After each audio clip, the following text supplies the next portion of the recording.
Oke, selamat datang di sesi bedah strategi kita kali ini. Buat kalian para mahasiswa Prodi Inovasi Digital ITS, anak-anak muda Surabaya yang lagi dengerin, atau siapapun kalian yang siap ngebangun masa depan, persiapkan diri kalian.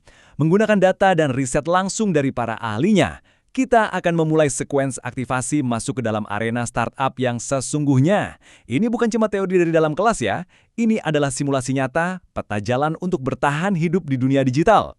Gini, mari kita jujur dari awal.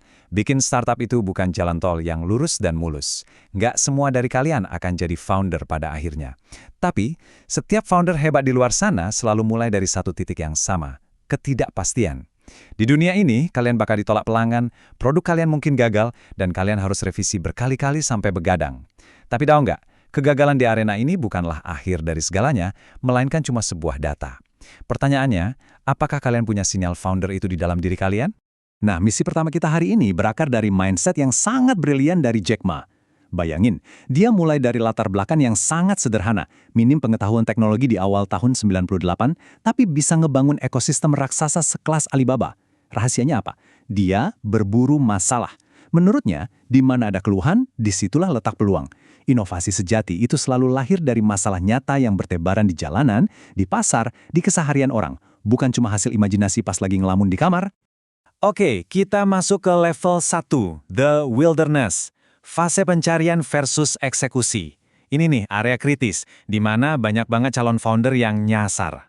Kenapa pada nyasar? Steve Blank punya jawaban yang ngena banget. Perusahaan besar yang udah mapan itu kerjanya mengeksekusi model bisnis yang udah jelas, terbukti menghasilkan cuan. Sebaliknya, startup, kalian itu lagi nyari. Kalian masih berburu model bisnis yang bisa diulang dan bisa dibesarkan skalanya. Bikin rencana bisnis tebel-tebel yang cuma sekedar fantasi, terus langsung dieksekusi tanpa nanya ke pasar, wah itu jebakan mematikan. Di startup, kalian harus siap gagal cepat untuk belajar cepat. Terus gimana dong cara nyarinya? Ada 4 langkah konkret nih dari konsep customer development. Kuncinya ada di 2 langkah pertama, yaitu discovery dan validation. Fokusnya 1, ubah asumsi kalian jadi fakta. Dan rahasia utamanya cuma 1 kalimat ini, get out of the building. Keluar dari gedung kampus, temui calon pengguna kalian, dan uji ide kalian ke mereka. Jangan merasa startup kalian udah aman cuma karena barisan kode di laptop kalian udah rapi.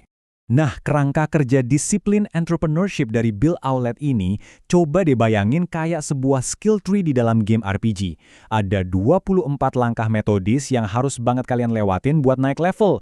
Langkah-langkah ini memastikan inovasi yang kalian bikin itu emang beneran dibutuhin sama pasar. Mulai dari ngebedah siapa pasar kalian, sampai ngitung nilai pasti dari satu pelanggan. Ini adalah peta konkret kalian buat menaklukkan simulasi ini.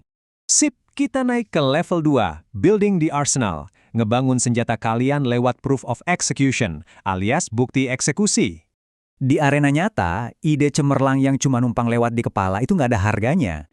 Investor, calon partner, perusahaan modern, mereka nyari bukti nyata kalau kalian itu bisa kerja. Kita lagi ngomongin soal bikin prototipe kasar atau MVP, merancang model bisnis, sampai ngumpulin rapor nilai dari hasil wawancara pelanggan beneran. Catat semua metrik gagal atau sukses dari eksperimen kalian. Karena apa? Dokumentasi inilah wujud asli dari portofolio kalian nanti. Ini bukti kalau kalian itu eksekutor tangguh, bukan cuma tukang halu. Satu hal penting lagi, cara kalian bertarung itu harus disesuaikan sama arenanya. Kalau produk kalian itu barang fisik, taktiknya adalah beneran jalan keluar, ketok pintu, ketemu orang secara langsung buat uji jual. Tapi kalau arena kalian ada di web atau aplikasi mobile, cara keluarnya ya secara digital. Kalian harus siapin rencana optimasi, pantau trafik pengunjung, dan ukur seberapa banyak user yang beneran aktif. Taktiknya beda jauh, tapi tujuannya mutlak sama, yaitu validasi. Tarik napas sebentar. Selamat datang di level 3, Boss Battles. Momen di mana kalian harus bertahan hidup lewat sebuah pivot. Bos sesungguhnya itu muncul pas pasar nolak kalian mentah-mentah. Balik lagi ke cerita Jack Ma. Dulu, hambatan terbesar Alibaba adalah sistem pembayaran. Bank-bank lokal di China waktu itu nggak ada yang mau nerima Alibaba jadi klien mereka. Terus apakah dia diam aja? Enggak dong. Dia beriterasi dengan sangat lincah. Dia bikin sistem pembayaran sendiri dari nol yang sekarang kita kenal sebagai Alipay. Bayangin, keluasan buat puter balik atau pivot ini yang ngubah ancaman mati jadi kemenangan yang absolut. Kalau butuh contoh seberapa epik hasil dari kegigihan menembus pasar, coba lihat perjalanan Lenovo. Ini gila banget sih. Tahun 84 mereka cuma startup kecil beranggotakan 11 ilmuwan dengan modal $25.000. Tapi mereka maju terus, nantang pasar yang keras. Dan klimaksnya, di tahun 2005, startup kecil ini berhasil nyaplok divisi PC milik IBM, raksasa yang dulu merajai mereka. Hasil akhirnya, mereka jadi pemain global dengan pendapatan belasan miliar dolar. 150 juta. Yap, 150 juta. Ini bukan sekedar angka acak. Ini adalah total iPod yang sukses dijual sama Apple sampai akhir tahun 2007. Pertanyaannya, gimana caranya mereka bisa sampai ke titik itu? Jawabannya adalah iterasi tanpa ampun. Apple nggak cuma bikin satu produk terus santai-santai. Mereka rilis versi baru terus, tambah layar warna, kasih fitur video, pokoknya bikin produk mereka selalu fresh dan ninggalin pesaingnya di belakang. Di arena ini, berhenti bereksperimen artinya mati.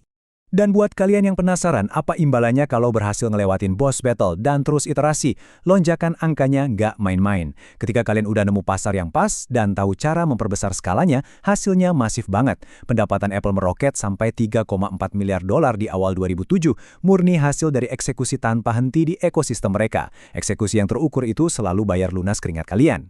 Akhirnya kita sampai di misi pamungkas, Final Quest, Achieving Escape Velocity, melepaskan diri dari gravitasi fase pencarian. Tapi ingat, sebelum roket startup kalian beneran meluncur naik, ada satu aturan main yang nggak bisa ditawar. Kata Jack Ma, jadilah pemimpin yang bijak, bukan sok paling pinter. Founder yang bijak itu sadar dan rendah hati buat ngakuin kalau selalu ada orang yang jauh lebih cerdas dari dia. Jadi, kalian nggak bisa jalan sendiri. Kalian harus nyari orang-orang jago dengan visi yang sama dan bangun tim yang gila-gilaan solid. Karena tim inilah yang bakal jadi mesin utama roket kalian. Jadi, apa sih kecepatan lepas landas atau escape velocity ini?